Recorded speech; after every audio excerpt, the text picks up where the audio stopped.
Apocalipsis, Operación Barbarroja. El comienzo de la guerra nazi-soviética el 22 de junio de 1941 fue un cataclismo de una escala inimaginable. El conflicto resultante se desarrollaría en un teatro enorme y sería combatido por ejércitos de un tamaño sin precedentes. Se llevaron a cabo importantes operaciones desde Berlín hasta el Volga, y desde el Báltico hasta el Cáucaso. Millones de hombres se mataron unos a otros en una arena de más de 1000 millas de diámetro. También fue aquí, en el este, donde finalmente se desató en su totalidad la brutalidad del régimen nazi. Mientras la Wehrmacht se abría paso hacia el interior soviético, fue seguida por unidades especiales de las SS encargadas de ejecutar sumariamente a categorías identificadas de enemigos, como funcionarios del Partido Comunista y judíos. Cientos de miles serían fusilados en pozos de muerte al aire libre. Por lo tanto, en escala geográfica, en el tamaño de los ejércitos y en el animalismo desinhibido de la violencia, la guerra nazi-soviética está sola. Es la guerra, el arquetipo del apocalipsis hecho por el hombre, incomparable como la mayor expresión de violencia organizada. Esta guerra comenzó en las primeras horas de la mañana del 22 de junio de 1941, cuando la Wehrmacht alemana saltó de sus líneas de salida e implementó la Operación Barbarroja. Esta operación, como la guerra más grande que inauguró, no tenía precedentes en su alcance. La fuerza alemana contaba con más de 3 millones de hombres, eclipsando las fuerzas involucradas en las invasiones de Polonia o Francia. Sin embargo, aún más singularmente, Barbarroja fue un intento de emprender una campaña de maniobra y aniquilación a una escala genuinamente continental. Las áreas de operación planificadas iban desde los estados bálticos y Leningrado en el norte hasta Crimea en el sur. Todo el espacio de batalla era del orden de 500.000 de millas cuadradas. Esto es completamente único. Ni antes ni después ningún ejército intentaría una operación a escala continental, y por una buena razón. Barbarroja y su operación de seguimiento inmediato, Operación Tifón, están muy mitificados y frecuentemente tergiversados en las historias populares. La historia más simplista que se suele contar se centra fuertemente en el invierno ruso.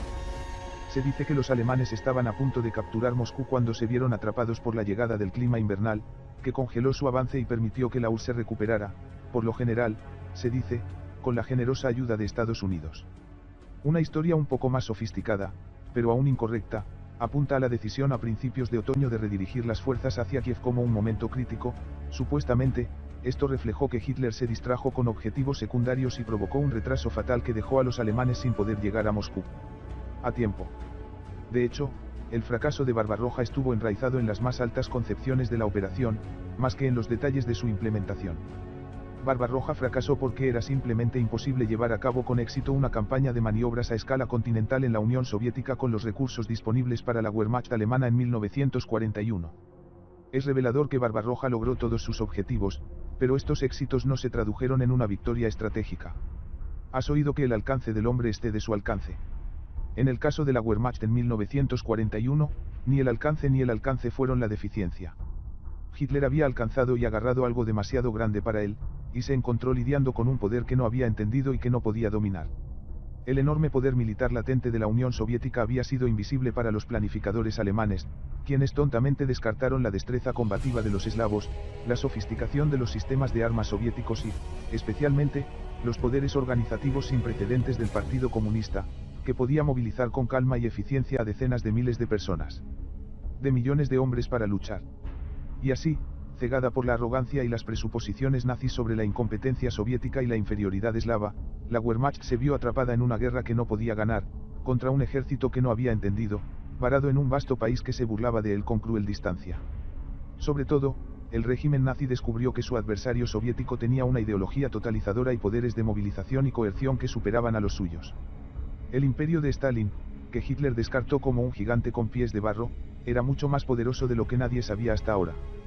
Hitler, que anhelaba traer una guerra apocalíptica de aniquilación al este, debería haber tenido cuidado con lo que deseaba. La peor sorpresa de todas.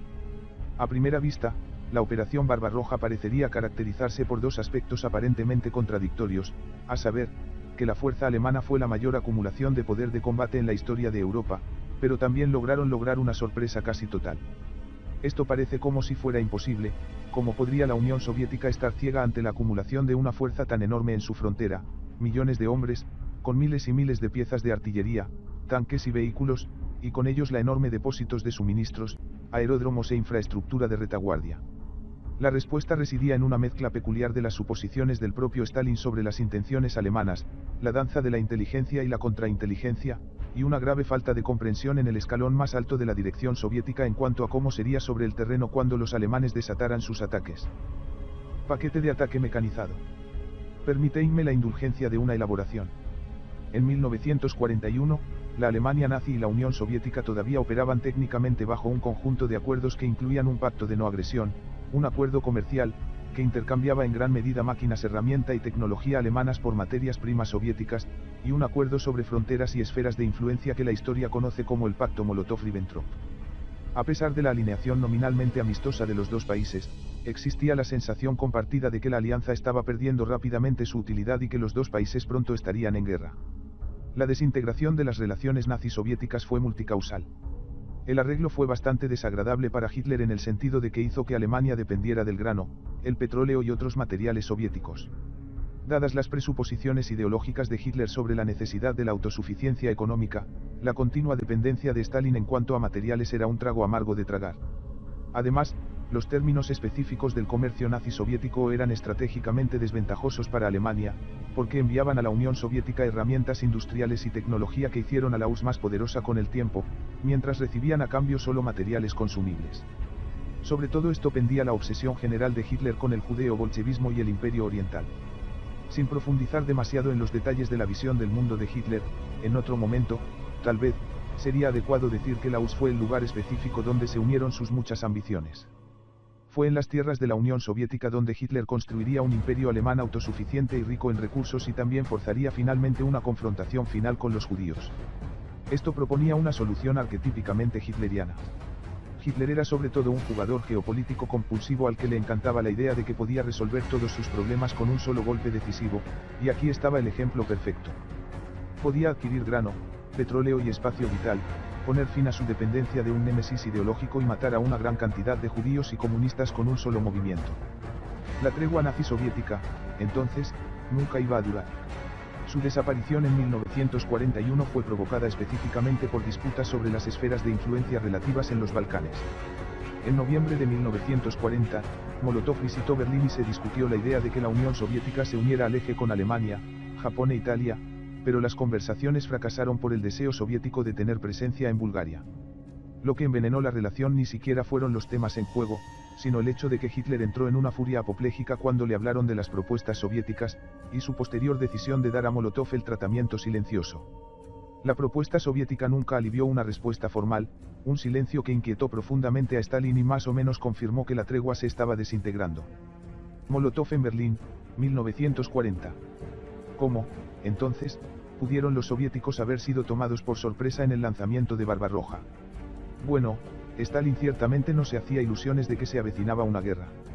A principios de 1941, pronunció un discurso ante los graduados de la Academia Militar Principal del Ejército Rojo en el que predijo expresamente que se acercaba una guerra y que el Ejército Rojo rompería el mito de la invencibilidad de la Wehrmacht. Los preparativos para la guerra estaban en marcha en la Unión Soviética cuando se produjo el ataque el 22 de junio. Sin embargo, saber que ocurrirá una guerra es diferente a saber el día en que comenzará. Stalin disfrutó de muchas corrientes de inteligencia que le advirtieron que se avecinaba una invasión alemana, incluida una advertencia de Winston Churchill, pero no pudieron ponerse de acuerdo sobre las fechas.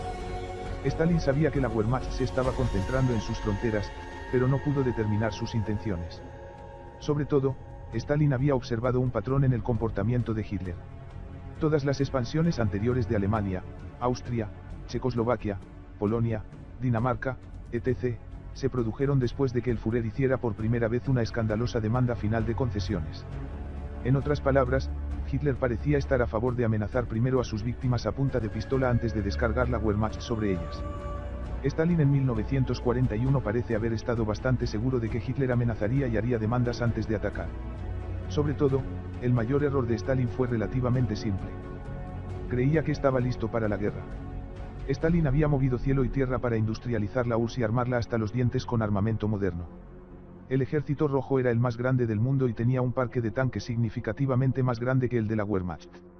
En junio de 1941, Stalin hizo movilizar 220 divisiones y un número significativo se desplegó en la frontera.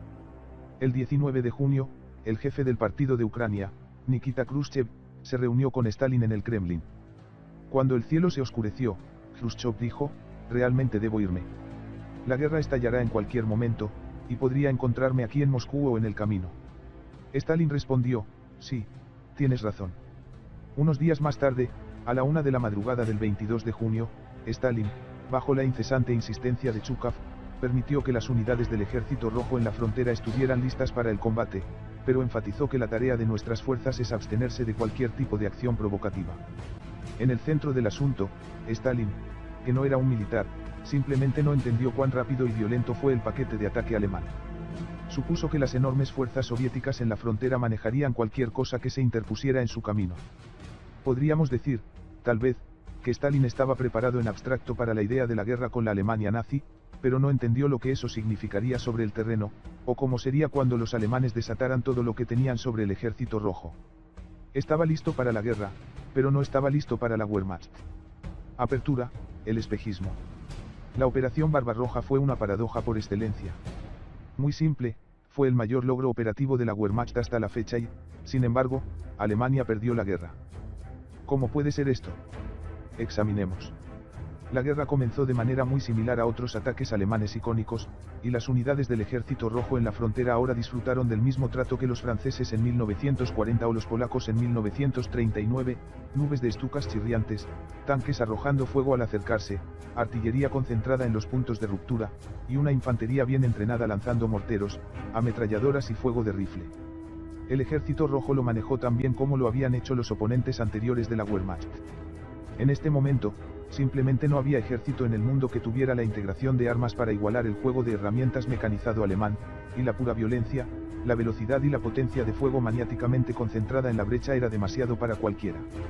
Tropas alemanas cruzan la frontera soviética.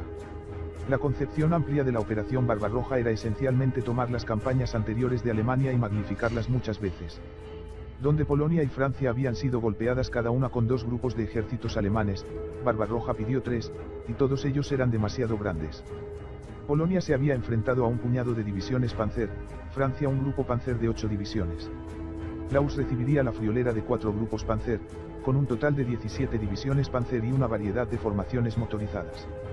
El esquema alemán requería que 3 grupos de ejércitos hicieran avances profundos en la Unión Soviética con la intención de rodear y destruir las fuerzas del Ejército Rojo en la frontera. Los alemanes sabían muy bien que en 1812 el ejército ruso había frustrado a Napoleón simplemente retirándose al interior de Rusia y negándole una batalla decisiva. La Wehrmacht estaba decidida en 1941 a destruir al Ejército Rojo mientras aún se encontraba en las zonas fronterizas y evitar una retirada a los vastos alrededores del corazón soviético. Lo lograron. Cuando la Wehrmacht invadió la Unión Soviética en junio de 1941, desplegó una de las concentraciones de poder de combate más asombrosas jamás vistas.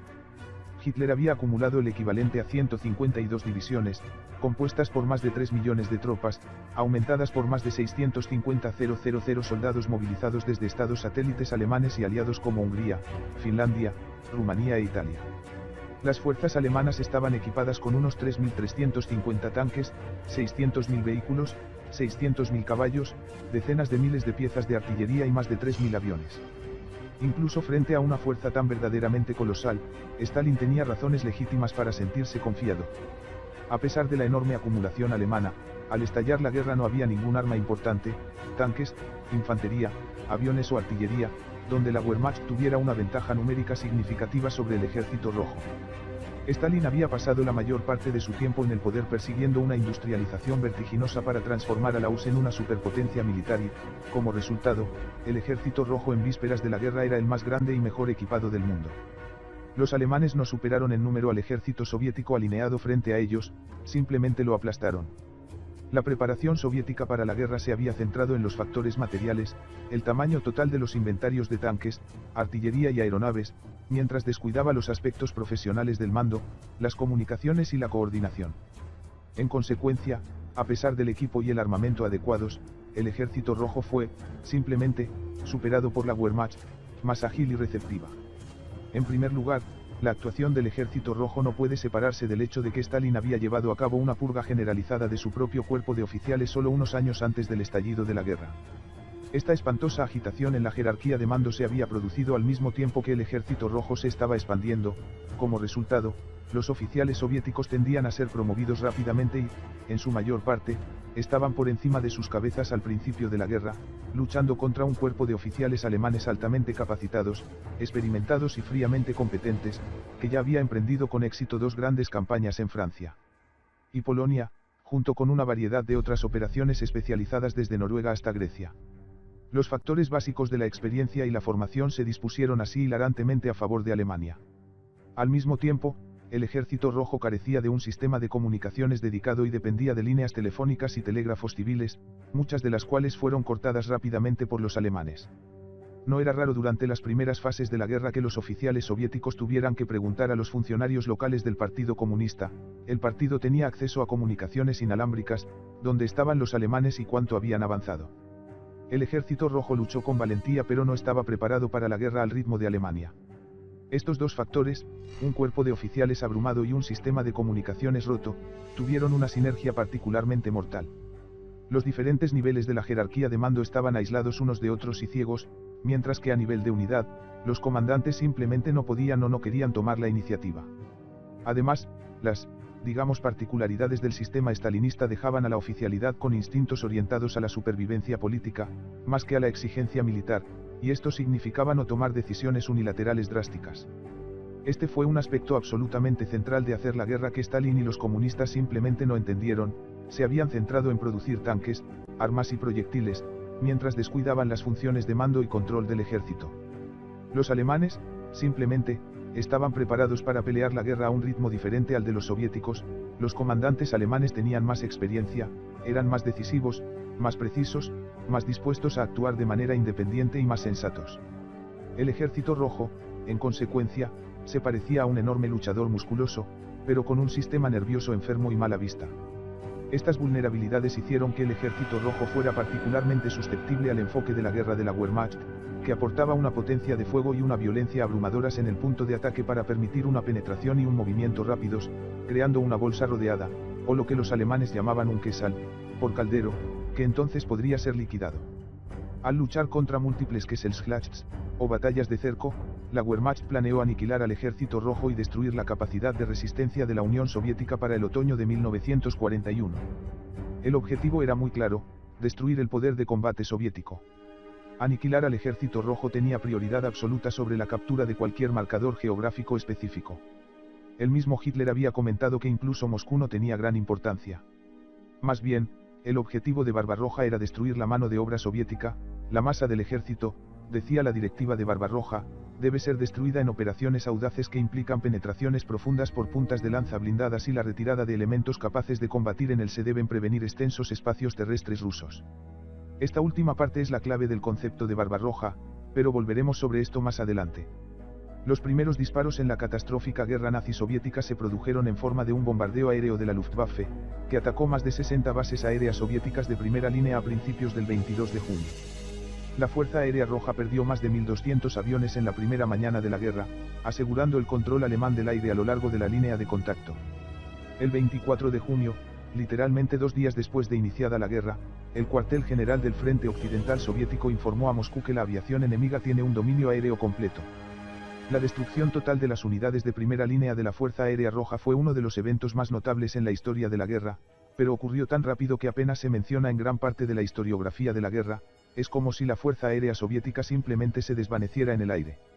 Mientras tanto, los equipos de avanzada alemanes lograron cortar muchas líneas civiles de teléfono y telégrafo, desorganizando el sistema de mando y control del Ejército Rojo y obligando a la NKVD, que operaba un sistema de comunicación por radio inalámbrico, a actuar como intermediario para transmitir órdenes al ejército. Con el Ejército Rojo severamente desorientado y privado de apoyo aéreo, llegó el temible paquete mecanizado alemán. La respuesta soviética fue lamentablemente inadecuada. 1941 sería un año de terribles errores, pero sobre todo, lo que no entendieron los altos mandos soviéticos incluyendo y especialmente a Stalin fue cuánto se podía ganar o perder en los primeros momentos de la guerra. Al no poner al Ejército Rojo en alerta de combate total, el régimen permitió que la Wehrmacht lograra una sorpresa táctica, pero no estratégica.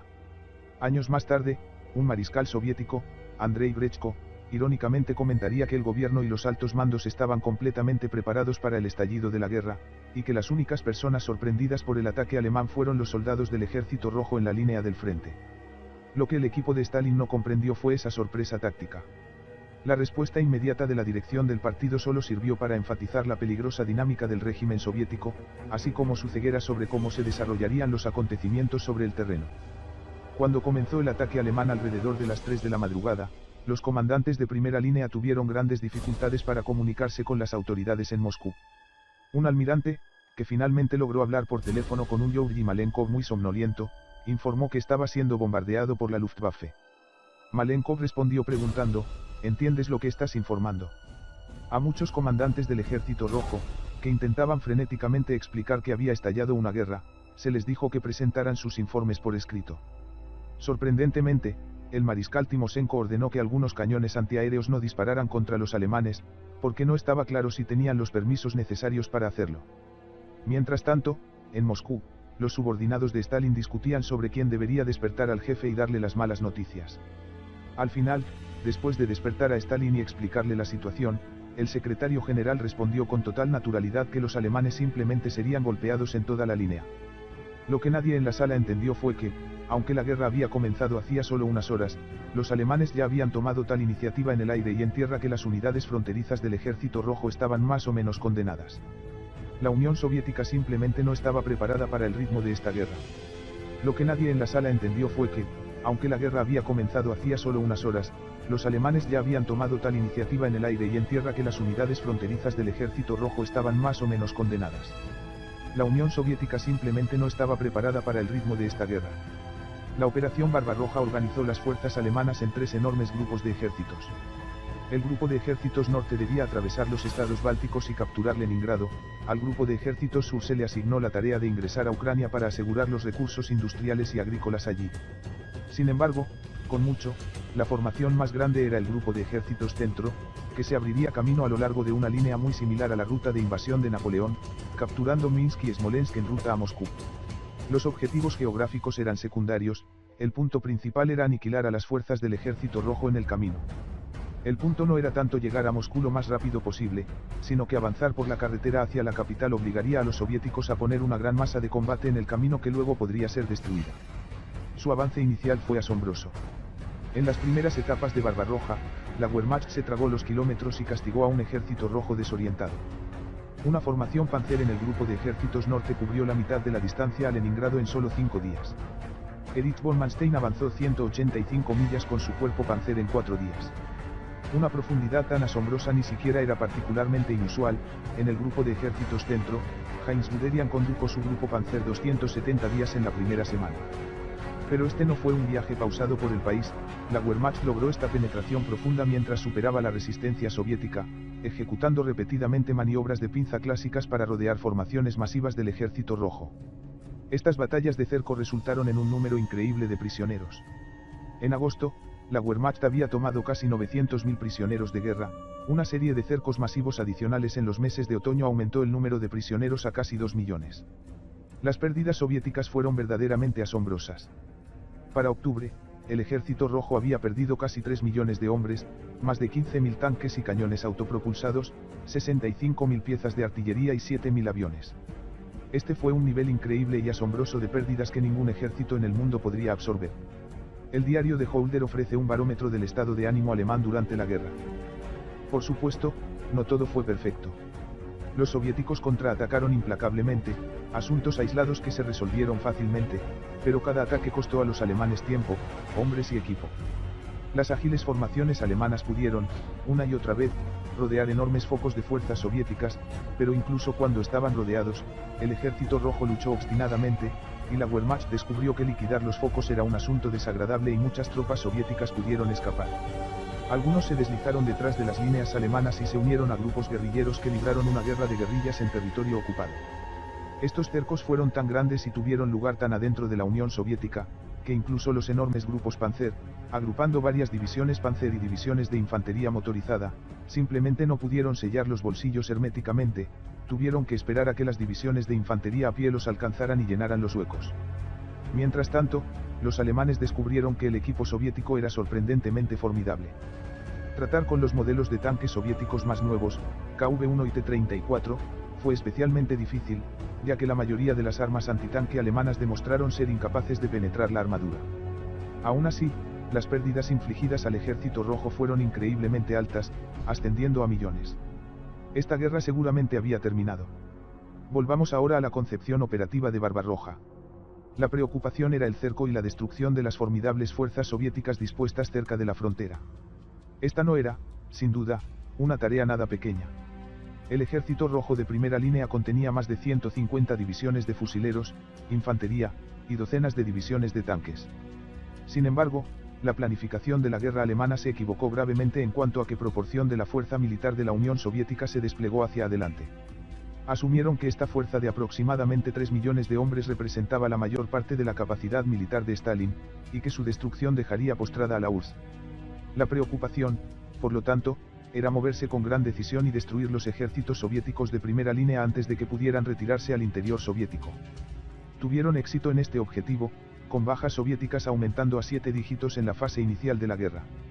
Solo en la batalla de Minsk, los alemanes mataron o capturaron a más de 400.000 soldados soviéticos en un gran bolsillo. Howder evaluó que se ha logrado el objetivo de destrozar la mayor parte del ejército ruso en este lado, occidental, de los ríos Drina y Dnepr. Creía que al este de estos ríos, la Wehrmacht solo encontraría fuerzas parciales. El ritmo del avance inicial de Alemania y la escala de las bajas que infligieron al Ejército Rojo fueron de una escala verdaderamente histórica. No se podía esperar que ningún ejército tuviera 5 grupos de ejército destrozados en el pistoletazo de salida y sobreviviera. Pero algo estaba mal. El Ejército Rojo no fue destruido. Sus bajas ascendían a millones y, sin embargo, los soviéticos todavía estaban en el campo, luchando duro en cada punto. ¿Qué estaba pasando? ¿Dónde estaban consiguiendo estos hombres? ¿Qué tipo de ejército podría absorber 3 millones de bajas en la campaña inicial y no colapsar? ¿Qué tipo de fuerza podría perder docenas de ejércitos de campo y, sin embargo, permanecer en el campo en todas partes? La Unión Soviética tenía un poder que era en gran medida invisible para los planificadores de Barbarroja. El Ejército Rojo tenía una capacidad impía para movilizar nuevas fuerzas y regenerar su poder de combate. La doctrina del Ejército Rojo de antes de la guerra, de hecho, había enfatizado específicamente el poder de movilización y las reservas. Los planificadores soviéticos esperaban que tendrían que reemplazar todas sus formaciones cada 4 u 8 meses en una guerra de alta intensidad y habían entrenado a una gran cantidad de reservistas para ese propósito. En 1940, mientras se preparaba para Barbarroja, el personal del ejército alemán ideó un escenario en el que los soviéticos podrían movilizar 40 divisiones nuevas. Esto estaba totalmente fuera de contacto con las capacidades soviéticas.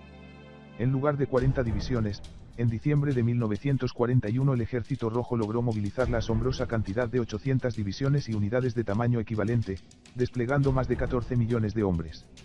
Solo a fines de junio, los soviéticos ya habían logrado llamar a 5 millones de reservistas.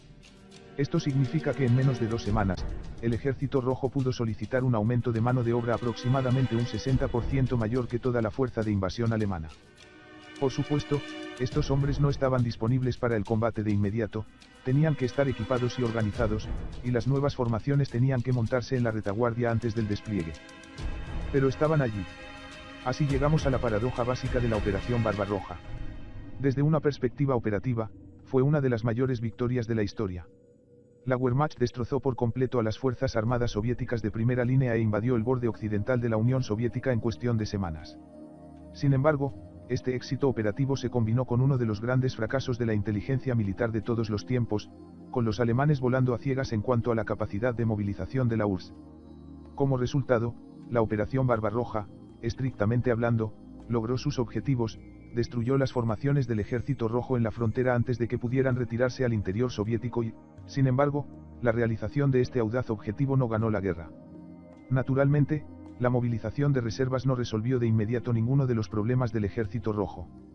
Estas tropas recién convocadas no estaban tan bien equipadas como las unidades de primera línea que los alemanes estaban destruyendo, y los problemas con el cuerpo de oficiales soviéticos persistieron. Un engorroso sistema de mando y control plagaría al Ejército Rojo durante años. Sin embargo, 1941 se perfilaba como un año de revelaciones horribles para ambos bandos. Los soviéticos estaban aprendiendo que habían subestimado catastróficamente la habilidad operativa de la Wehrmacht, mientras que los alemanes descubrieron que habían estado totalmente ciegos ante los asombrosos poderes de movilización del Estado soviético. Al final, la guerra nazi-soviética fue un apocalipsis para el que ninguno de los bandos estaba preparado. Smolensk, primeras dudas. Las primeras señales de que algo podría andar mal con la guerra se produjeron en un lugar que ni el mando alemán ni el soviético esperaban que fuera un importante campo de batalla. Smolensk estaba en la zona intersticial operativa, en la primera capa del interior ruso. Los alemanes supusieron que el ejército rojo sería derrotado antes de que el avance llegara a Smolensk, mientras que los soviéticos no creían que la Wehrmacht llegaría a Smolensk en absoluto. Así, ambos ejércitos llegaron a ser sorprendidos por los dramáticos hechos que allí se desarrollaban. Los alemanes se acercaron a Smolensk en la primera semana de julio, mientras Holder hacía su fantasiosa predicción de que solo quedarían unidades soviéticas parciales para oponerse a ellos. Por lo tanto, se sorprendieron bastante al encontrar 5 ejércitos de campaña soviéticos completos tomando posiciones alrededor de Smolensk. Esto fue desconcertante, en el sentido de que no se esperaba que estos ejércitos existieran. Pero había asuntos que atender. La Wehrmacht volvió a su libro de jugadas básico, ataques violentos y concentrados alrededor de la ciudad, arrollando a las fuerzas soviéticas en otro cerco prometedor. Todo muy bien, liquidarían el bolsillo, embolsarían varios cientos de miles de prisioneros más y seguirían adelante. Heinz Guderian incluso dedicó uno de sus 3 cuerpos Panzer a avanzar más hacia el este y capturar una cabeza de puente sobre el río Desna en la ciudad de Yelnya, para que pudiera usarse como plataforma de lanzamiento para la siguiente fase. Guderian y su personal se detienen para consultar el mapa. En lugar de aplastar rápidamente a los soviéticos rodeados en Smolensk y seguir adelante, los alemanes se vieron envueltos en una lucha feroz. Stalin exigió que el ejército rojo dejara de atacar con unidades fragmentadas y comenzara a crear puños de 7 u 8 divisiones. En respuesta, los soviéticos traerían 7 ejércitos de campo adicionales al sector de Smolensk y lanzarían una serie de contraataques que, aunque fueron derrotados, empantanaron a los alemanes e infligieron graves bajas. La cabeza de puente de Guderian en Yelnya fue golpeada sin piedad y la Wehrmacht finalmente se vio obligada a abandonarla después de sufrir grandes pérdidas. Un general soviético comentó que nuestra actividad aparentemente también desconcertó al comando enemigo, que encontró resistencia donde no se esperaba. De hecho, todo el curso de la batalla en Smolensk pareció confundir a los alemanes. En particular, un agresivo ataque soviético contra el ala sur de la Wehrmacht fue inicialmente descartado por el mariscal de campo von Bock, comandante del grupo de ejércitos centro, como compuesto de elementos ensamblados.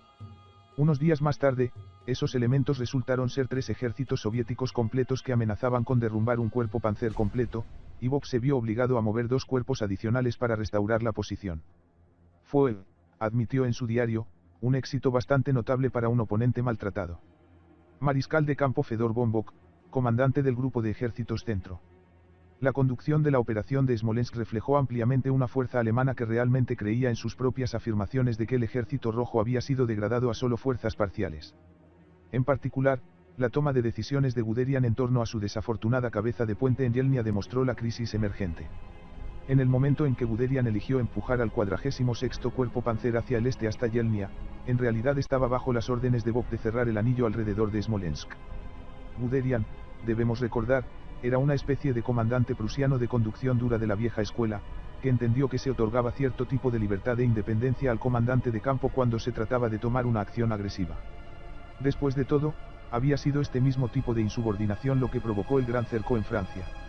Empujarse más hacia el este para prepararse para el movimiento sobre Moscú estaba perfectamente en consonancia con este espíritu, pero no fue una buena noticia para Bock, quien vio cómo las unidades soviéticas se escapaban del bolsillo a través del agujero que Guderian había dejado destapado.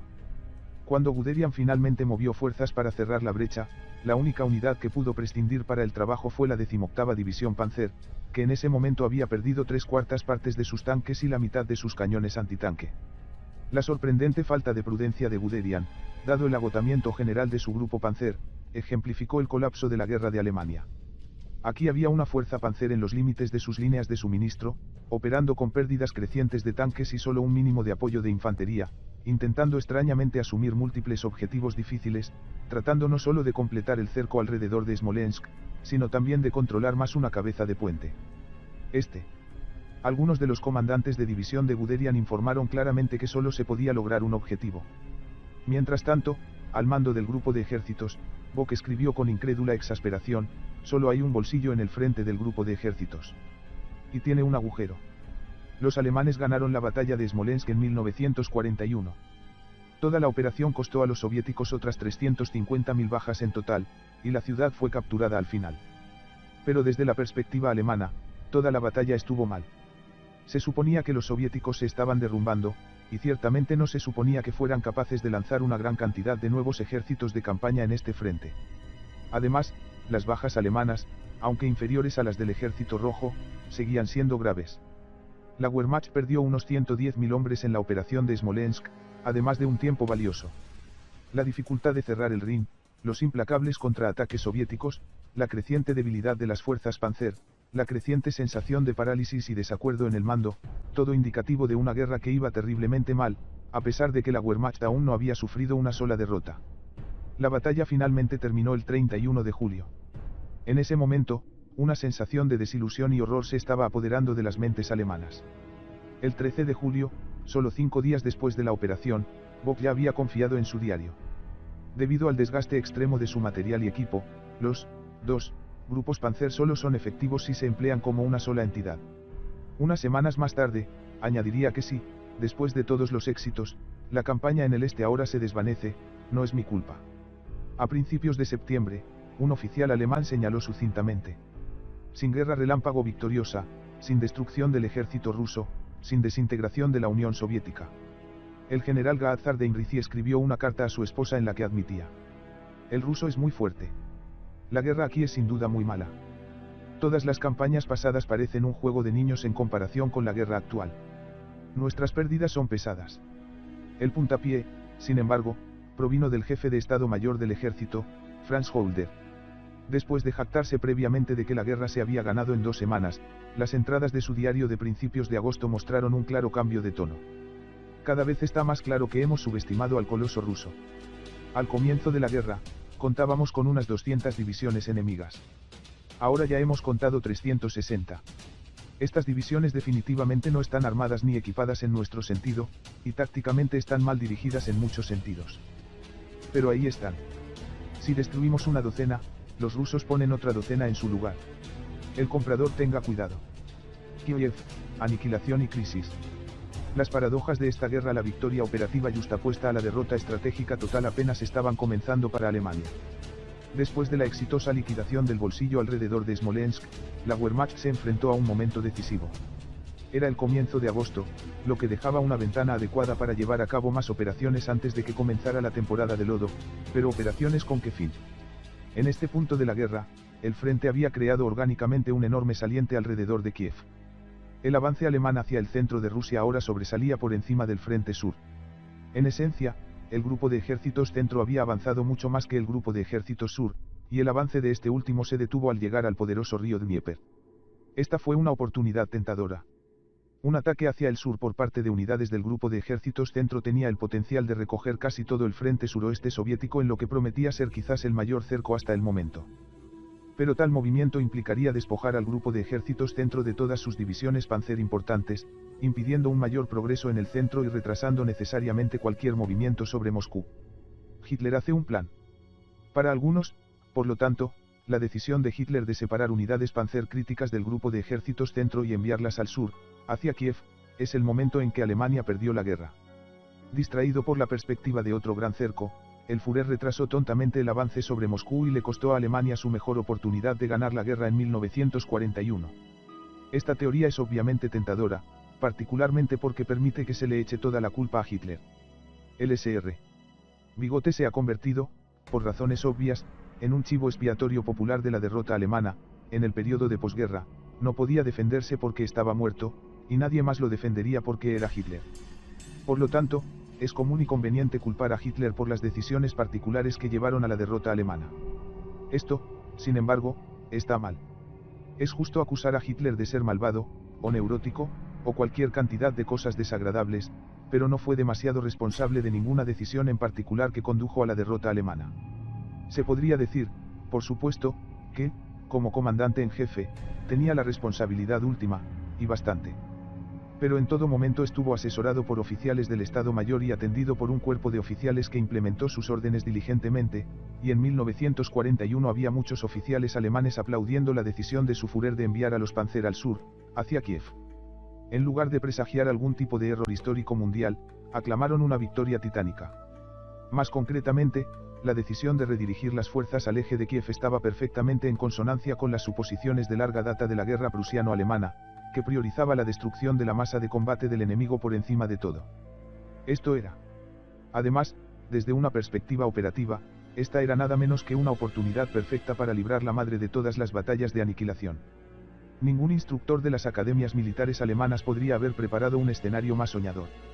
El mapa había caído de manera favorable para la Wehrmacht debido al flujo natural del Dnieper, que se curva como algo que se aproxima a una enorme S alrededor de Kiev. El grupo de ejércitos alemán sur había avanzado hasta la línea Dnieper, con el ejército rojo defendiendo fuertemente la curva del río con 4 ejércitos, el 5, el 21, el 26 y el 37. Sin embargo, el avance del grupo de ejércitos centro a Smolensk en julio significó que los alemanes ya estaban sobre el río, es decir, al este del Dnieper, al norte de Kiev.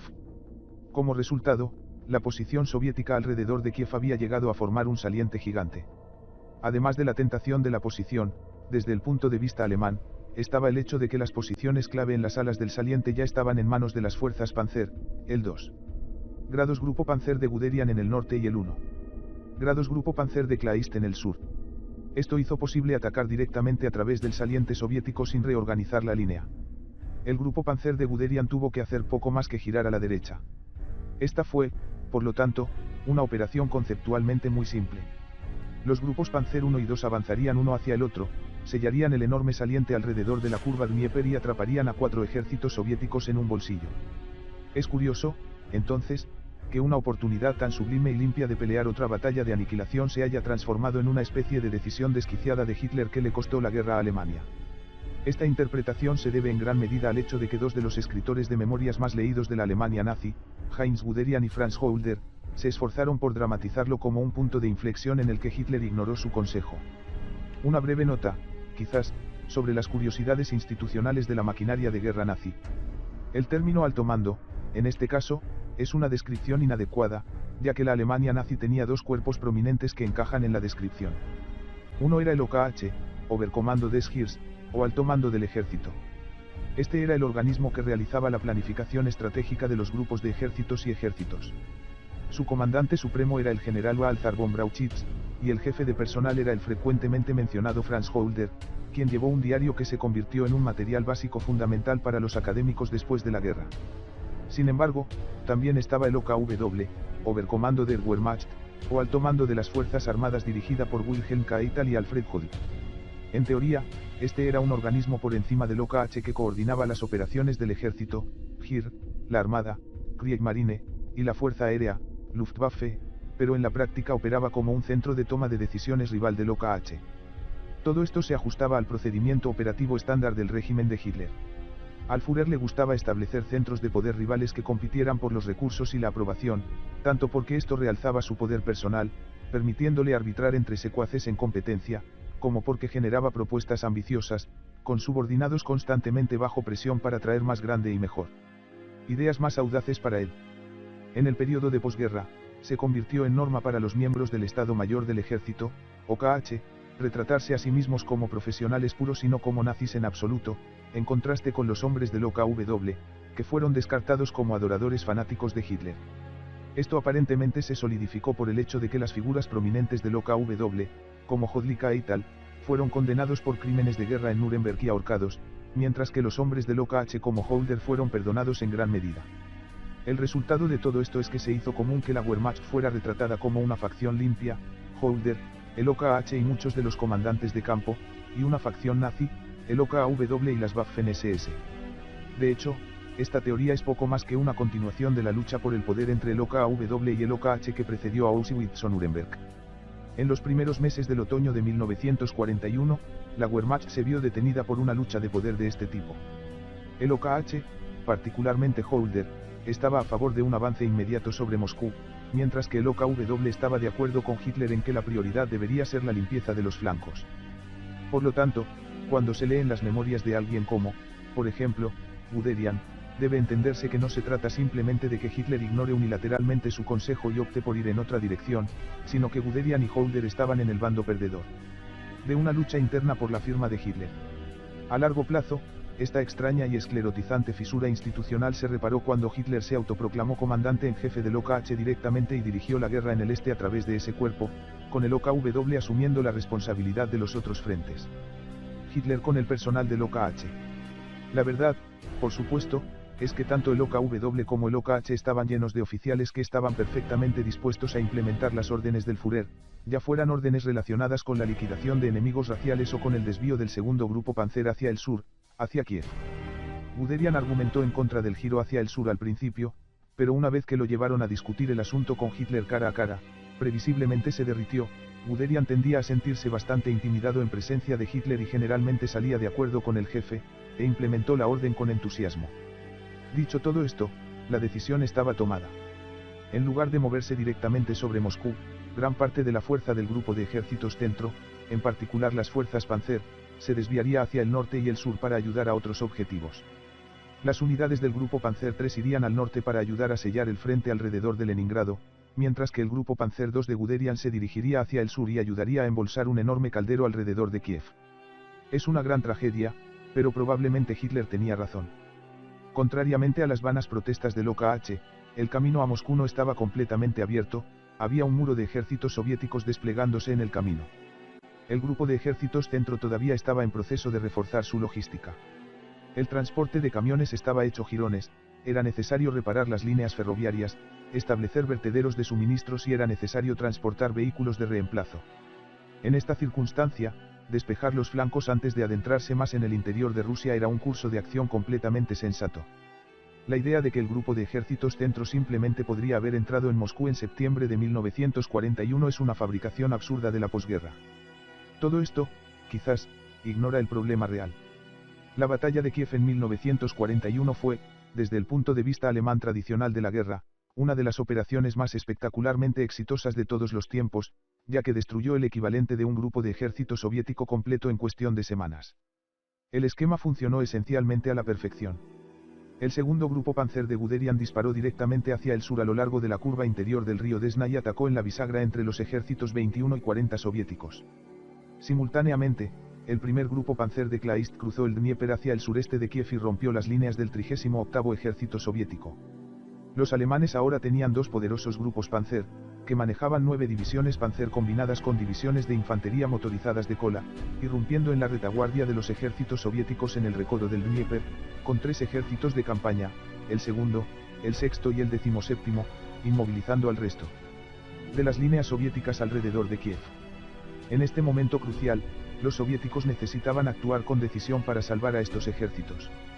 Los 4 ejércitos ahora atrapados en el bolsillo que se cierra rápidamente deberían haberse preparado de inmediato para una fuga hacia el este, ayudados por numerosos ejércitos soviéticos que merodeaban en el teatro. Desafortunadamente, el ejército rojo en este momento no tenía ni la experiencia necesaria para organizar rápidamente una operación tan compleja, ni la voluntad política para simplemente abandonar una ciudad tan importante como Kiev. Por lo tanto, aparte de unas pocas divisiones del 21 ejército que lograron retirarse a través de la brecha antes de que se cerrara, los ejércitos soviéticos redujeron sus posiciones en un frágil caparazón donde quedaron atrapados en el amplio arco de los ríos Dnieper y Desna, con 2 grupos Panzer tapiando la única salida. El final llegó notablemente rápido. El 21 soviético se comportó un poco mejor que el resto, con algunas divisiones que escaparon hacia el este y el resto al menos mantuvo un frente cohesivo durante un tiempo. Los otros ejércitos en la curva, el 37, el 5 y el 26, fueron rápidamente embotellados en bolsillos sorprendentemente pequeños, donde fueron golpeados sin piedad por la Luftwaffe y la artillería alemana. Estos bolsillos estaban anormalmente ajustados, y más de un oficial alemán comentó sobre la sorpresa de mirar a través de sus binoculares y ver tantos vehículos y hombres amontonados en espacios tan pequeños. Se presenta una pregunta más amplia. La batalla de Kiev le había costado al ejército rojo la asombrosa cantidad de 700.000 bajas totales. Ejércitos enteros fueron engullidos en bolsas de fuego para morir o rendirse. Las pérdidas de tanques fueron algo menores, los ejércitos destruidos eran en gran parte infantería convencional, pero el ejército rojo perdió un ojo saltando 28,000 armas pesadas de todo tipo, antiaéreos, artillería, antitanque. La escala de esta batalla y de las pérdidas del ejército rojo tenían pocos precedentes históricos. ¿Puede una batalla que inflige tanto daño al enemigo ser realmente llamada un error? Ciertamente, desde el punto de vista de la batalla de aniquilación, el único punto de vista que el ejército alemán había encontrado útil, Kiev fue un golpe maestro. En una maniobra ordenada, eliminó a todo un grupo de ejército soviético, capturó gran parte de la Ucrania soviética y protegió el flanco sur del grupo de ejércitos centro, y toda la operación tomó menos de un mes.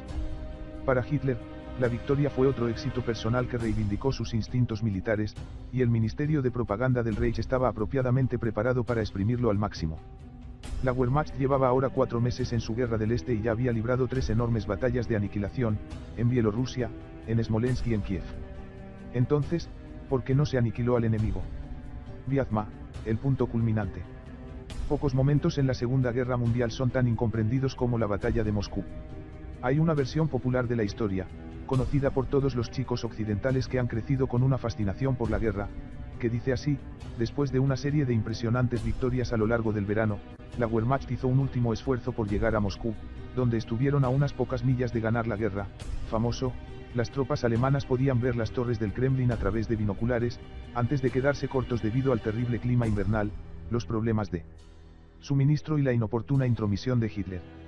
La implicación de esta historia es que a principios de diciembre de 1941 en los suburbios de Moscú se encuentran el momento y el lugar específicos en los que Alemania perdió la guerra. Todo esto está mal. De hecho, el esfuerzo de guerra de Alemania estuvo más o menos condenado muchas semanas antes de que hicieran su fatídico ataque a la capital soviética. Podría decirse que la guerra estaba condenada al fracaso desde el principio, integrada en las matemáticas brutas de la mano de obra soviética. El problema esencial para la Wehrmacht fue que el Ejército Rojo pudo reunir y desplegar una línea aparentemente interminable de ejércitos de reserva, lo que hizo imposible que los alemanes cumplieran el diseño original de la invasión y destruyeran el poder de combate soviético en una gran operación. En última instancia, este era un problema irresoluble para Alemania que no tenía nada que ver con el invierno ruso. La mitología de la lucha por Moscú refleja un intento del cuerpo de oficiales alemanes de conciliar una paradoja difícil: cómo podían estar perdiendo una guerra en la que habían ganado todas las batallas. Moscú marcó el primer revés operativo real para Alemania en los 3 años desde que invadieron Polonia, como la primera derrota, por lo tanto, también debe ser el lugar donde se perdió la guerra. Aún más conveniente, Moscú fue un punto en la guerra donde la interferencia de Hitler se volvió más intensa, lo que permitió a los escritores de memorias alemanes culpar de la derrota a su Führer. Pero Moscú nunca había tenido una importancia obvia para los oficiales alemanes. El objetivo de Barbarroja era destruir al Ejército Rojo. Una vez que quedó claro que la Wehrmacht no había logrado este objetivo, el enfoque se desplazó a Moscú. Al decirse a sí mismos, y al mundo, que Hitler perdió la guerra en el invierno a las puertas de Moscú, los generales alemanes se absolvieron retroactivamente de haber perdido la guerra a fines del verano al no haber matado al Ejército Rojo. Memorias como las del general Panzer Heinz Guderian, Franz Holder o Erich Manstein dedican gran atención a la lucha por Moscú e insinúan con fuerza que fue el maldito Hitler quien lo arruinó todo. Tales afirmaciones no tienen oposición. Después de todo, ¿quién quiere defender a Hitler? De hecho, en el invierno de 1941 era poco lo que Alemania podía haber hecho a nivel operativo para ganar la guerra. Suena extraño, la guerra nazi-soviética duró 3 años, 10 meses, 2 semanas y 2 días. Es posible que Alemania realmente haya estado librando una guerra perdida el 95% de este tiempo. Pero la Wehrmacht fue eliminada, su hoja fue desafilada por la feroz resistencia del Ejército Rojo en todos los puntos del campo. La Alemania nazi le había dado un puñetazo en la mandíbula al Ejército Rojo y tenía una mano rota para demostrarlo. La embestida de Alemania hacia Moscú en el otoño de 1941 reflejó la terrible situación de la Wehrmacht. Barbarroja, a pesar de sus brillantes resultados operativos, no había logrado doblegar al Ejército Rojo. Entonces, ¿qué? ¿Qué hace uno cuando una maniobra operacional relámpago no logra sacar al enemigo de la guerra? Para la Wehrmacht, con su libro de jugadas limitado, la respuesta fue claramente lanzar otra ofensiva. Los oficiales alemanes fueron entrenados para pensar en la guerra de una manera muy específica y para buscar soluciones en el nivel operativo, es decir, el movimiento agresivo de grandes formaciones, el tipo de maniobras de piezas de ajedrez que atrae a la mente de los juegos de guerra. En este caso, la solución fue la Operación Tifón, un seguimiento de Barbarroja que requería una maniobra de pinza para rodear y destruir a las fuerzas soviéticas en la aproximación a Moscú antes de capturar la ciudad misma. Para los optimistas del mando alemán, Taifún podría enmarcarse como un golpe de gracia para un oponente que ya estaba aturdido y golpeado por Barbarroja. Sin embargo, de manera más realista, Taifún traicionó una catástrofe militar en desarrollo. A pesar de sufrir pérdidas horribles, los soviéticos de alguna manera todavía estaban en pie en grandes cantidades, y el invierno se acercaba. Cualesquiera que sean los tropos que persisten sobre los alemanes sorprendidos por el invierno ruso, este no es inequívocamente el caso. Habían apostado explícitamente a ganar la guerra en el primer año para evitar luchar en el invierno. El tiempo se acababa, de ahí Taifun, como último esfuerzo para ganar la guerra antes de que las temperaturas cayeran en picado.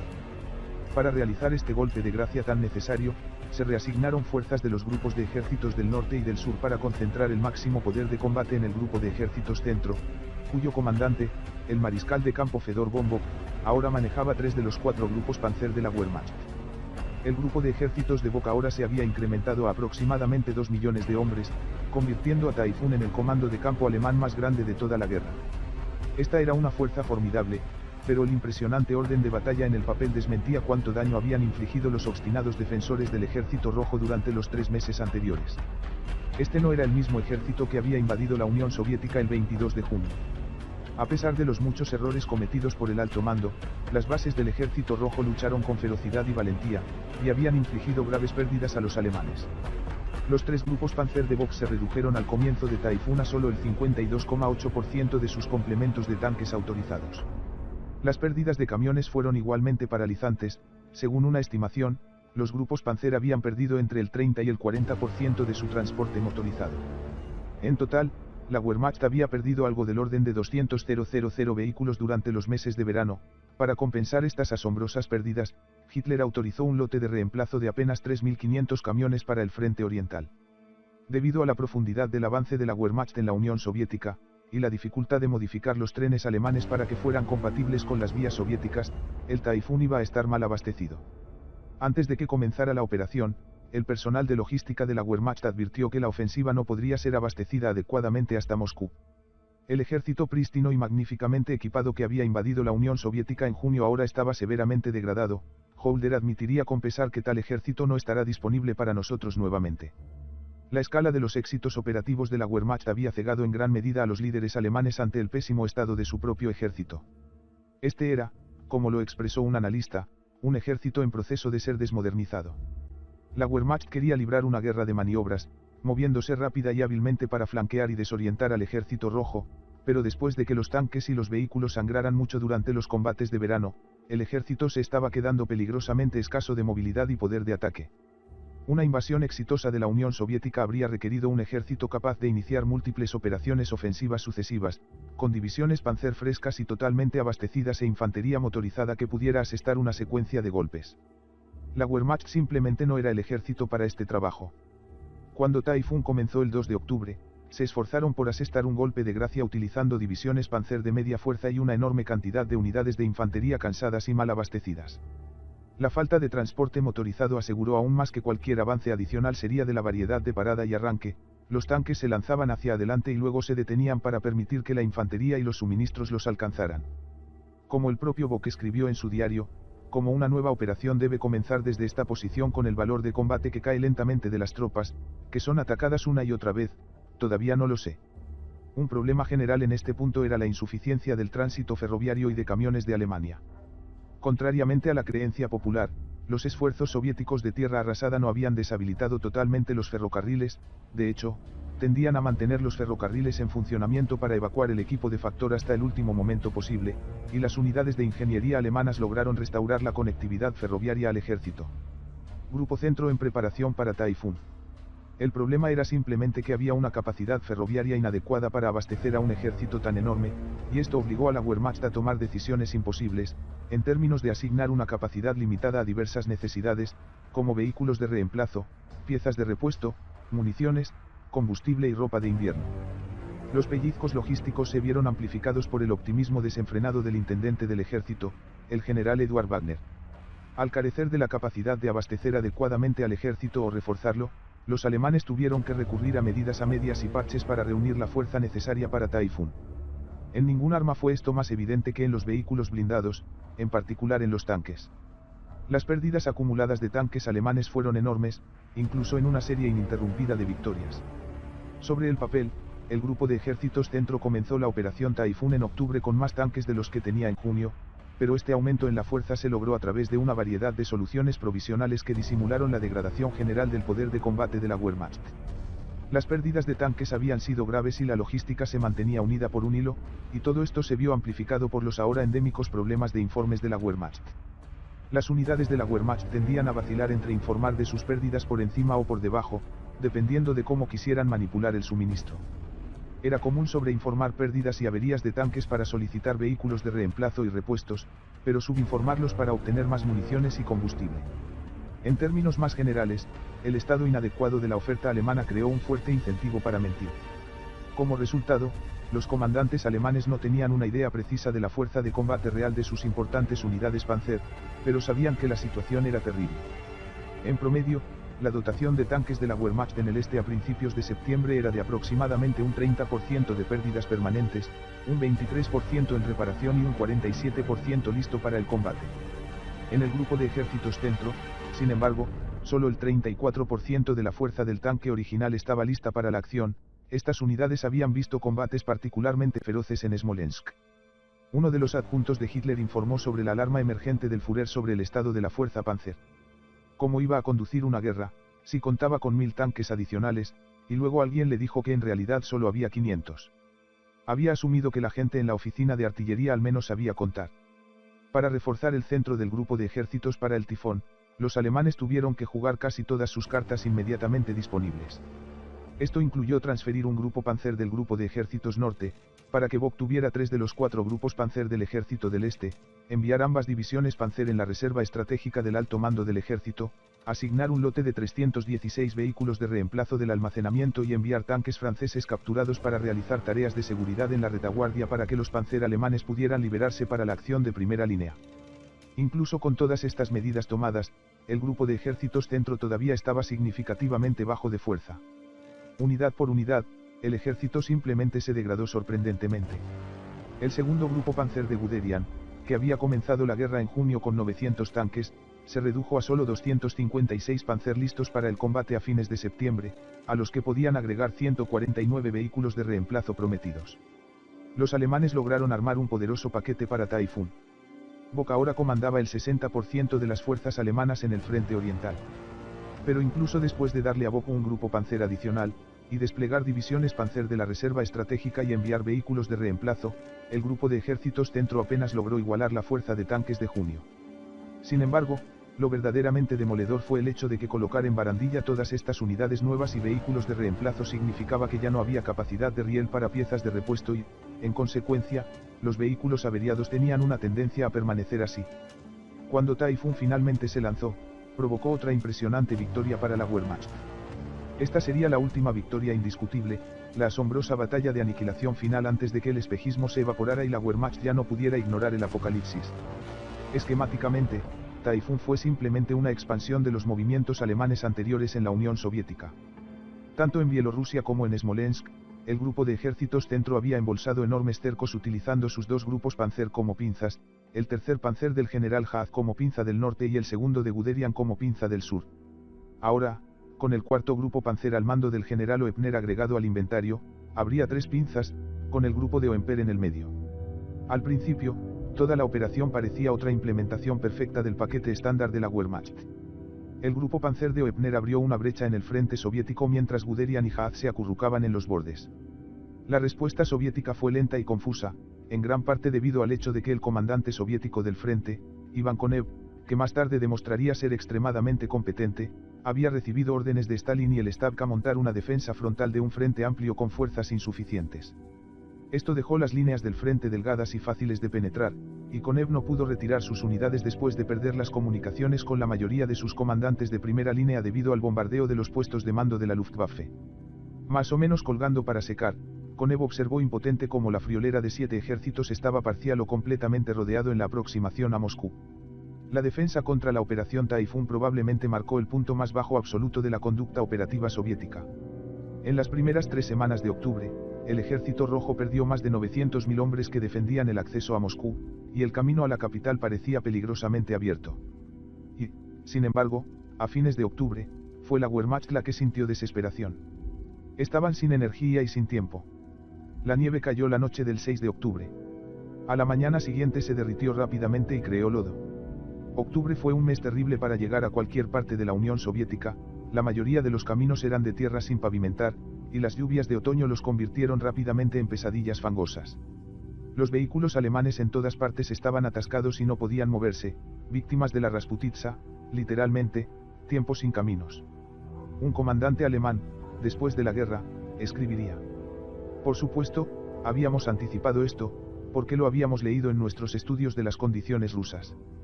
Pero la realidad superó con creces nuestras peores expectativas. El soldado de infantería se desliza en el barro, mientras que se necesitan muchos equipos de caballos para arrastrar cada arma hacia adelante. Todos los vehículos con ruedas se hunden hasta los ejes en el lodo. Los soldados alemanes que habían estado en campaña, recorriendo estas vastas extensiones durante meses, ahora luchaban para moverse en distancias muy cortas. Y aún así, a pesar de la completa destrucción de las fuerzas soviéticas en Vyazma, todavía había fuerzas del Ejército Rojo en el campo, contraatacando.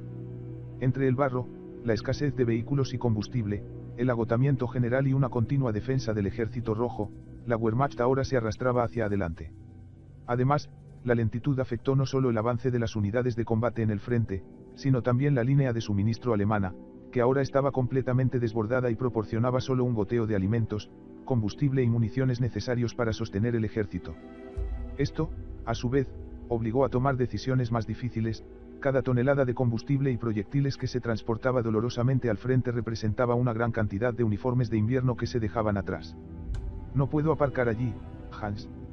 Bock, haciendo todo lo posible por explicar la situación al alto mando, dijo sin rodeos que los objetivos, seguramente no se pueden alcanzar antes del invierno, porque ya no tenemos las fuerzas necesarias y porque es imposible suministrar esas fuerzas. Las fuerzas alemanas que avanzaban dolorosamente hacia Moscú eran apenas reconocibles como las mismas tropas de clase mundial que habían sacudido los pilares de Europa. Su velocidad, precisión y vitalidad se habían ido. En lugar de librar una guerra de maniobra y movimiento, el tipo de guerra en la que sobresalió Alemania, ahora estaban librando una batalla de desgaste, que era el tipo de juego que la Unión Soviética siempre iba a ganar. Un oficial alemán explicó: perdimos gradualmente la capacidad de maniobra. La guerra se convirtió en un movimiento lineal. Ya no se nos instruyó para sorprender, flanquear y aniquilar al enemigo. Se nos dijo: mantendrás el frente de tal punto a tal punto, avanzarás hasta tal línea. Del otro lado de la línea, a pesar de la secuencia de derrotas, algunos oficiales soviéticos pudieron sentir el cambio en la capacidad de combate de Alemania. El teniente general Vasily Sokolovsky se jactó de que la Blitzkrieg se ha convertido en una molienda continua de la máquina de guerra alemana. Ahora, se estaba deteniendo. El grupo de ejércitos centro avanzó lentamente hasta las afueras de Moscú a medida que bajaba la temperatura, dando lugar al mito perdurable de que Alemania estaba a punto de ganar la guerra. Absoluto sinsentido, las fuerzas alemanas que ahora agarraban Moscú con las yemas de los dedos estaban luchando y exhaustas, con la mayoría de sus unidades ahora entre un tercio y la mitad de su fuerza normal, y los soldados que todavía estaban de pie ahora estaban severamente fatigados, mal equipados para el invierno, y mal abastecidos. A los oficiales alemanes se les enseñó a valorar la agresión y la fuerza de voluntad por encima de todo lo demás, y al otro lado de la línea trataron desesperadamente de hacer avanzar a sus hombres. Pero esta batalla estaba perdida. Los soldados alemanes que están a la vista binocular del Kremlin es simplemente una trivia ligeramente interesante. No era como si los alemanes ganaran la guerra si simplemente pudieran avanzar y tocar las puertas del Kremlin, como podría haber testificado Napoleón. Este no era un juego de etiquetas. Entrar en Moscú simplemente habría significado una sangrienta batalla urbana, y era pura fantasía pensar que este remanente destrozado de la Wehrmacht tenía la fuerza para tomar la ciudad cuadra por cuadra. Y así, en el frente, las unidades alemanas se averiaron y se detuvieron, como un motor que funciona con humo. Taifun, como Baar Barousa, había fallado y el ejército rojo todavía estaba en el campo. En el frente, las unidades alemanas se averiaron y se detuvieron, como un motor que funciona con humo. Verificación de la realidad en Moscú. En retrospectiva, está muy claro que la decisión alemana de presionar por Moscú en los últimos meses de 1941 no tenía posibilidades serias de éxito y colocó a Alemania en una posición estratégicamente peligrosa. Incluso la defensa soviética desastrosamente fallida en Vyazma costó a los alemanes tiempo y bajas más que suficientes para condenar el ataque, demostrando que Taifun simplemente no era una solución adecuada para el problema de Alemania. Después de todo, si una operación puede aniquilar a un grupo de ejércitos enemigo completo y aún falla, esto sugiere que la operación fue impracticable desde el principio. Después de todo, la operación Taifun fue una elección. Había muchas otras actividades potencialmente fructíferas en las que el equipo de Hitler podría haberse involucrado, por ejemplo, reforzar la tubería logística, proclamar el fin de las granjas colectivas y reclutar a la población ucraniana para derrocar al bolchevismo, o aumentar el servicio militar obligatorio y la producción de guerra en casa. Sorprendentemente, incluso meses después de invadir la Unión Soviética, la Alemania nazi no estaba en la llamada situación económica de guerra total. Tal vez, después de aniquilar a las fuerzas del Ejército Rojo en la aproximación a Moscú a fines de octubre, la Wehrmacht podría haberse atrincherado en posiciones invernales y buscado reacondicionarse y reorganizarse para 1942, en lugar de intentar el último rastreo a través del barro y la nieve hacia el ciudad. En cambio, los alemanes hicieron lo único que sabían, preparar otra operación ofensiva e intentar dar otro golpe de gracia, empujando hacia adelante hasta que fue imposible avanzar más. Sabiendo, como se sabe ahora, que Taifún nunca iba a funcionar, es fácil criticar el alcance limitado de la experiencia alemana. Sin embargo, no debe olvidarse que, independientemente de sus limitaciones en otros aspectos de la guerra, la Wehrmacht siguió siendo el ejército más capacitado operativamente del mundo, y en 1941 el Ejército Rojo demostró ser completamente incapaz de contrarrestarlos. El tifón no logró tomar Moscú, pero destruyó toda una línea de ejércitos de campaña soviéticos que protegían el acceso a la capital e infligió terribles bajas a los soviéticos.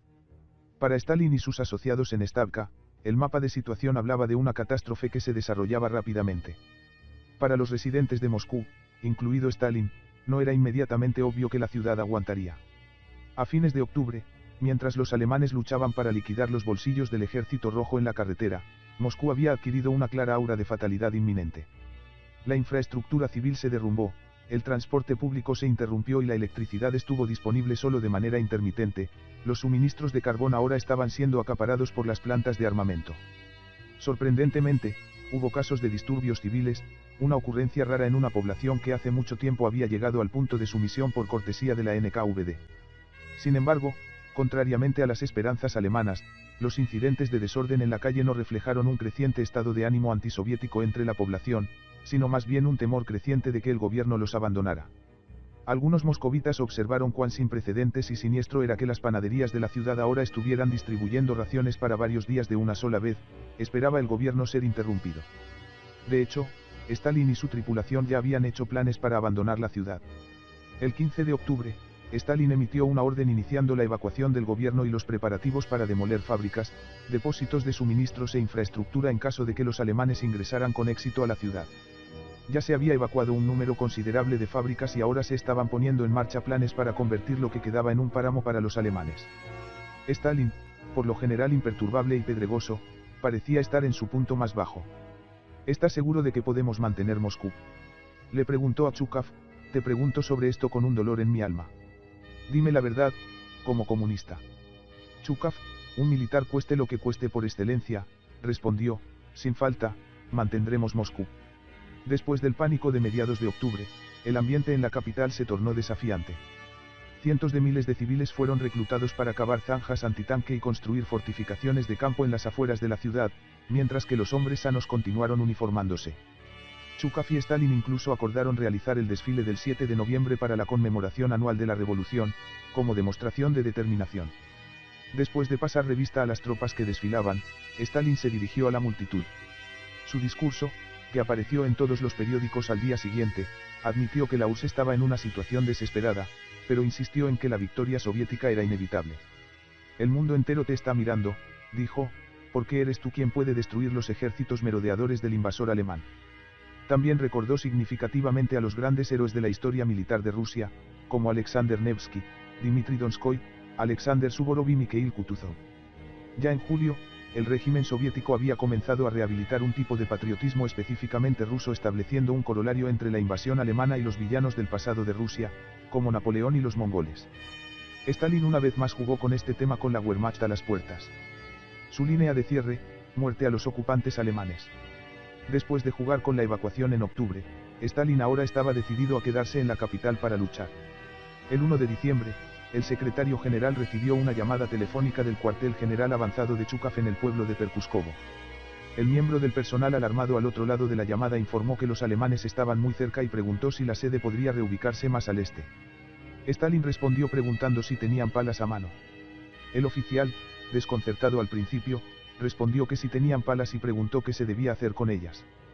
Camarada Stepanov, dígales a sus camaradas que tomen sus palas, respondió el dictador, y caben ellos mismos algunas tumbas. El Stavka no se va de Moscú. No me iré de Moscú. y no van a ninguna parte desde Perkuskovo. Es difícil evaluar la actuación de Stalin en la guerra. Es muy fácil señalar los terribles errores de Stalin. Él realmente batió masivamente su cuerpo de oficiales en los años anteriores a la guerra, arruinó el despliegue del Ejército Rojo antes de la guerra.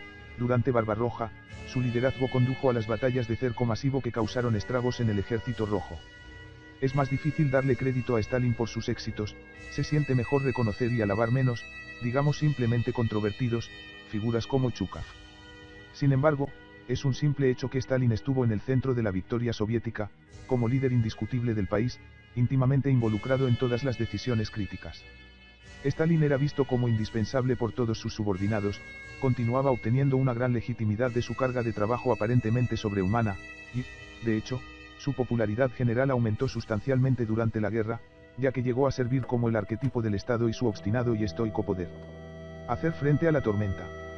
En los últimos meses de 1941, cuando el ataque alemán alcanzaba su cúspide al aproximarse a Moscú, el desafío de Stalin personificaba una creciente ira soviética ante el apocalipsis. Como dijo el propio Stalin, ante el estruendoso aplauso de la multitud en Moscú, los invasores alemanes quieren una guerra de exterminio contra los pueblos de la Unión Soviética. Muy bien entonces. Esta sensación de una posición heroica a las puertas del infierno fue estimulante, y no solo para los ciudadanos soviéticos.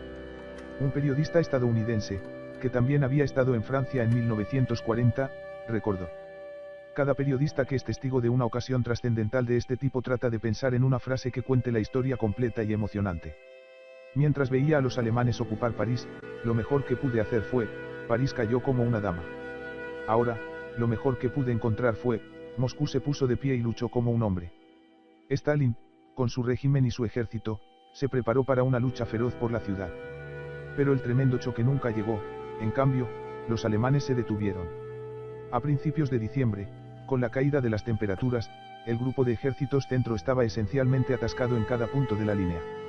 No era solo el frío que los mantenía congelados en el lugar, un juego de palabras atroz, sino también el agotamiento general y la escasez de hombres, alimentos, combustible y municiones. El frío hizo que las cosas fueran miserables, pero las unidades de primera línea del grupo de ejércitos centro estaban tan masticadas y desabastecidas que no habrían logrado mucho incluso en el clima de verano. Con la Wehrmacht débil e incapaz de moverse, la iniciativa estratégica pasó por defecto al Ejército Rojo por primera vez en la guerra. Chukov no perdió el tiempo e inmediatamente inició una feroz contraofensiva para hacer retroceder a la Wehrmacht. Sobre el papel, el grupo de ejércitos centro superaba en número a las fuerzas del Ejército Rojo en la región de Moscú, quizás 1,7 millones de alemanes contra 1,1 millones de tropas soviéticas, pero el Ejército Rojo tenía ejércitos de reserva en proceso de formación, sus fuerzas, a diferencia de las alemanas, estaban frescas. Y cerca de sus centros de suministro y comunicación, tenían acceso a ferrocarriles en funcionamiento y, lo que es más importante, los soviéticos ahora podían concentrar tropas en puntos específicos de la línea. A pesar de los números inferiores en el frente, los ataques concentrados le dieron al Ejército Rojo una ventaja numérica de más de 2-1 en puntos clave. El ataque comenzó el 5 de diciembre y pronto logró hacer retroceder a la vanguardia de la línea alemana desde Moscú. La decisión de Chukov de no perder tiempo e inmediatamente atacar a los exhaustos alemanes resultó decisiva, y el Ejército Rojo puso al grupo de ejércitos centro en una posición muy difícil durante el invierno. El 8 de diciembre, Hitler emitió la Directiva de Guerra 39, que ordenaba al ejército abandonar inmediatamente todas las operaciones ofensivas importantes y pasar a la defensiva. La orden fue un reconocimiento tardío de una realidad que ya existía sobre el terreno. Para muchos soldados alemanes que se aferraban a sus posiciones en las afueras de Moscú, la defensiva ya era demasiado real. Si los meses de verano fueron testigos del apogeo de la arrogancia alemana, diciembre daría lugar a un exceso de confianza similar entre los líderes soviéticos. Después de meses de aplastantes derrotas operativas y terribles pérdidas, el repentino cambio de impulso fue embriagador. El Ejército Rojo logró importantes avances operativos que eliminaron la amenaza inminente a Moscú y provocaron una verdadera crisis para el mando alemán. Sin embargo, el contraste entre el pánico de octubre y los éxitos de diciembre convenció a Stalin de que los alemanes estaban en las últimas y provocó una inflación masiva de expectativas. Lo mejor que podía aspirar el Ejército Rojo en el invierno era eliminar la presión directa sobre Moscú y empujar a los alemanes fuera de la puerta, pero Stalin y sus secuaces se convencieron de que era posible rodear las principales formaciones alemanas y potencialmente destruir el grupo de ejércitos centro por completo. En un memorando, Stalin expresó su confianza en que la ofensiva de invierno aseguraría la derrota completa de las fuerzas nazis en 1942. Desafortunadamente, el Ejército Rojo simplemente no era capaz de realizar operaciones tan ambiciosas. Los soviéticos siguieron siendo deficientes en los elementos técnicos y logísticos para librar una guerra ofensiva. El cuerpo de oficiales soviéticos carecía de experiencia y no podía coordinar adecuadamente la maniobra de sus unidades de la forma en que podían hacerlo los oficiales alemanes. Los sistemas de suministro y control soviéticos aún eran engorrosos e incapaces de respaldar una ofensiva profunda, las municiones y la comida caliente estaban estrictamente racionadas, y la red ejército luchó para coordinar una exitosa batalla de armas combinadas. Por otro lado, la Wehrmacht, aunque muy destrozada, seguía siendo el ejército más letal del mundo y podía mantenerse unido con nervios de acero, superioridad táctica y contraataques cuidadosamente sincronizados. La tragedia, por lo tanto, fue que ningún ejército fue capaz de derrotar al otro en 1941. Al final, la batalla de Moscú fue mucho menos culminante de lo que sugiere la mitología, aunque no menos decisiva. La historia de la batalla fue menos sobre la intervención oportuna del clima invernal y más sobre el desgaste y la fatiga de las fuerzas alemanas que finalmente pasaron factura, exponiendo a una Wehrmacht exhausta a una oportuna contraofensiva de Zhukov. Los alemanes no se detuvieron fuera de Moscú porque hacía frío, estaban atrapados en el frío porque su ofensiva había fallado. Si bien el mito de una oportunidad de victoria alemana es solo eso, un mito, diciembre de 1941 fue testigo del primer cambio en la trayectoria y la naturaleza de la guerra, ya que el conflicto se amplió y, por primera vez en años, Alemania perdió el control de la iniciativa estratégica. Pero las condiciones sobre el terreno en la Unión Soviética no fueron lo único que cambió en perjuicio de Alemania. El 5 de diciembre, Zhukov desató sus ejércitos de reserva y comenzó a atacar al grupo de ejércitos centro. 2 días después, una fuerza de ataque japonesa lanzó un ataque sorpresa contra la flota del Pacífico de los EU. En Pearl Harbor, y la guerra nazi-soviética se unió a una creciente guerra mundial. La maniobra se convierte en desgaste. A menudo, cuando se habla de la guerra, se asume tácitamente que, en un momento dado, un lado está ganando y el otro está perdiendo. La guerra nazi-soviética, especialmente en 1941 y 1942, disipa esta noción. La desorientación, la desesperación, la ira y el sufrimiento eran omnipresentes tanto para el Ejército Rojo como para la Wehrmacht. Ambas partes podrían señalar ciertos éxitos, pero estos se produjeron en el contexto de una catástrofe más amplia. La Wehrmacht pudo celebrar una serie de brillantes cercos y batallas ganadas, pero estas, Smolensk es el ejemplo ideal, se produjeron en el contexto de una mala lectura cataclísmica del poder de movilización soviético. Los alemanes continuaron rodeando y destruyendo unidades soviéticas, pero estas unidades no fueron se suponía que existía, y se suponía que el Ejército Rojo se había derrumbado. Del lado soviético, la evacuación exitosa de muchas fábricas críticas, especialmente las fábricas de tanques, fue, y sigue siendo, presentada como una gran victoria por parte del régimen comunista, pero por supuesto, estas fábricas fueron evacuadas porque el Ejército Rojo estaba siendo aplastado por todos lados, y regiones industriales cruciales estaban siendo invadidas por los alemanes. Al final, ambas partes se vieron envueltas en una lucha desesperada por la supervivencia para la que nadie estaba preparado. La escala y la intensidad de la guerra simplemente no tenían precedentes. El río de sufrimiento y muerte se había desbordado. Esto lleva al punto más grande. En 1941, ni el Ejército Rojo ni la Wehrmacht fueron capaces de destruir al otro por completo. Ninguna victoria decisiva fue posible para ninguno de los bandos, lo que significa que esta guerra era precisamente lo que los alemanes habían temido, una guerra de desgaste. La Wehrmacht tomó un gran número de prisioneros, pero no pudo doblegar al Ejército Rojo. Individualmente, las operaciones alemanas tenían todas las características de una guerra de maniobra, con sus hábiles movimientos de pinza y la poderosa y decisiva aplicación de su paquete mecanizado en puntos decisivos. Produjeron enormes cercos que aumentaron las bajas soviéticas a niveles escandalosos. El problema fue que estas victorias no trajeron una decisión estratégica general. Los alemanes libraron 4 enormes batallas de calderas en 1941, en Bielorrusia, en Smolensk, en Kiev y Vyazma en la aproximación a Moscú. Cuando un ejército se ve obligado a librar una secuencia de campañas de maniobras, cada una de las cuales no logra un resultado decisivo, el efecto acumulativo es desgastante. Y este era el problema de Alemania. El Ejército Rojo era simplemente demasiado poderoso, la reserva de mano de obra demasiado enorme y el Estado soviético demasiado tenaz para destruir en una o incluso 2 grandes campañas de maniobra, y la Wehrmacht estaba atrapada en una guerra de desgaste, quisiera o no. En última instancia, esto reveló que la Wehrmacht, aunque extremadamente dotada en los dominios tácticos y operativos de la guerra, era fatalmente incompetente en otros dominios, como la inteligencia militar y la logística. En particular, las evaluaciones alemanas del poder de movilización soviético fueron quizás el mayor fallo de inteligencia militar de todos los tiempos.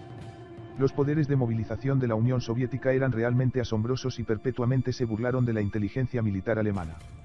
A principios de agosto, se presentaron informes a Hitler que predijeron que el Ejército Rojo ya no tenía fuerzas suficientes para formar un frente defensivo continuo y probablemente estaba cerca del final de sus recursos. La cantidad de nuevas unidades que se están organizando puede haber llegado a su punto máximo. Difícilmente se espera la creación de más unidades nuevas. El informe predijo que, como máximo absoluto, el Ejército Rojo podría desplegar 390 divisiones. Este número fue una revisión al alza de las estimaciones previas a la invasión y, sin embargo, todavía representaba una subestimación risible.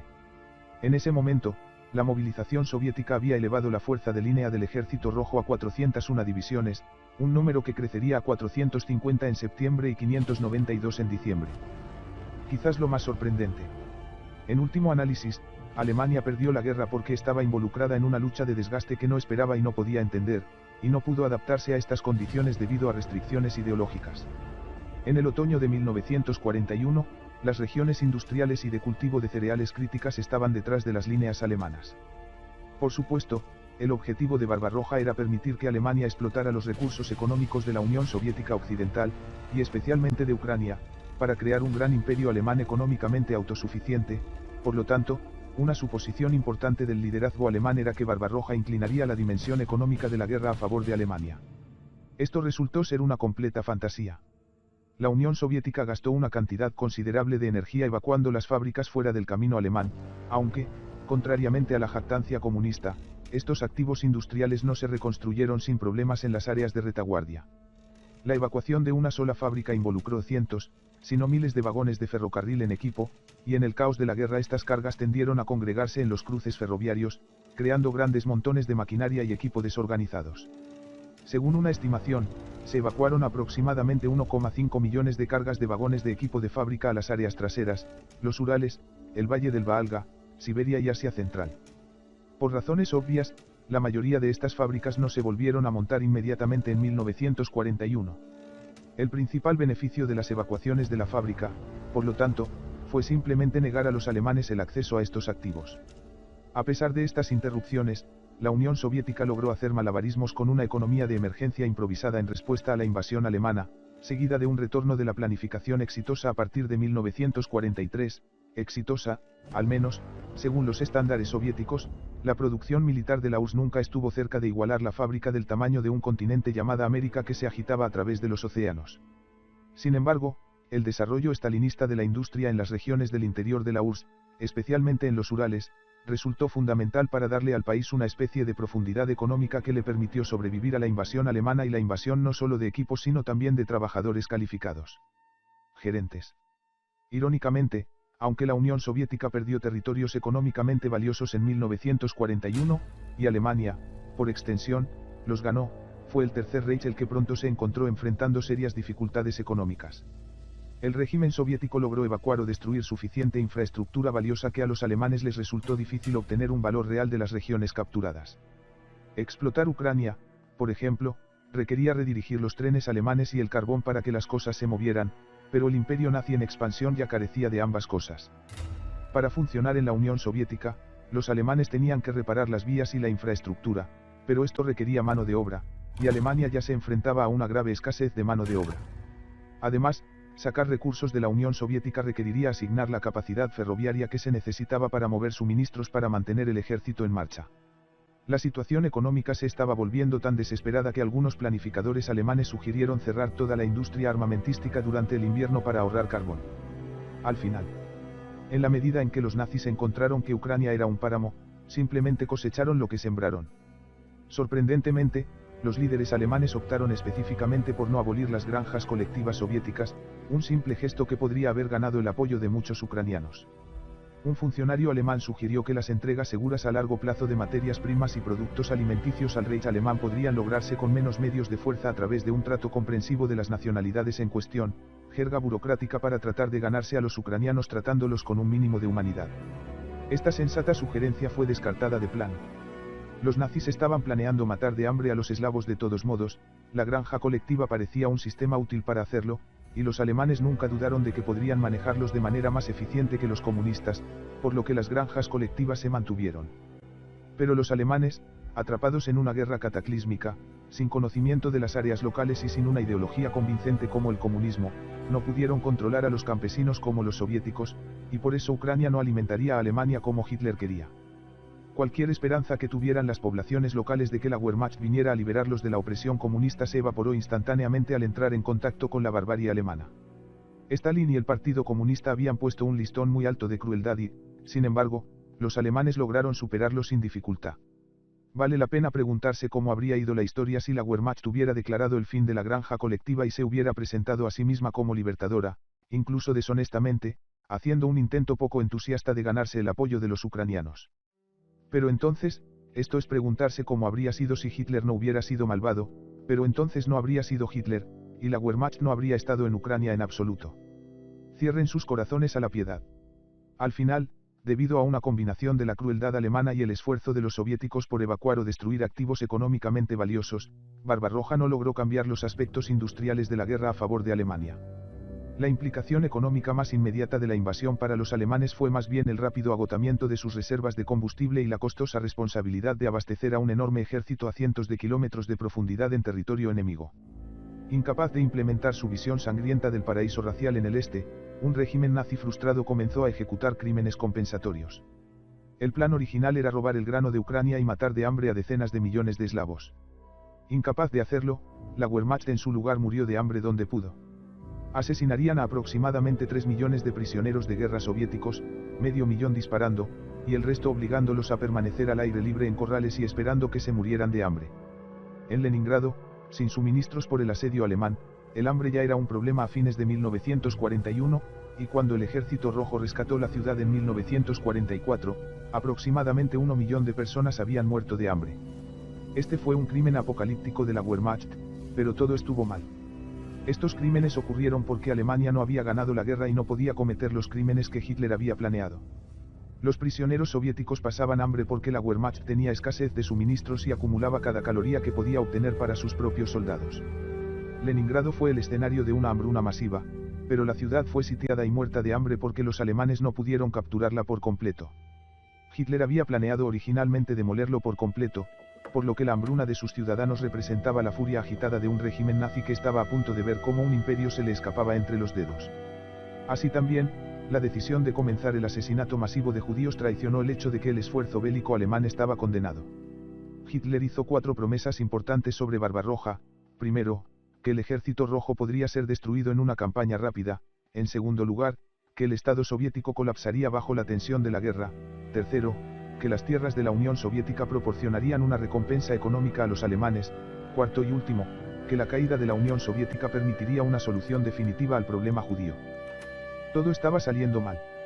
El Ejército Rojo todavía estaba colocando nuevas formaciones en el campo por todas partes, el Estado soviético no se había derrumbado, sino que estaba estoicamente arrestando, disparando, moviendo y reclutando personas en una escala enorme.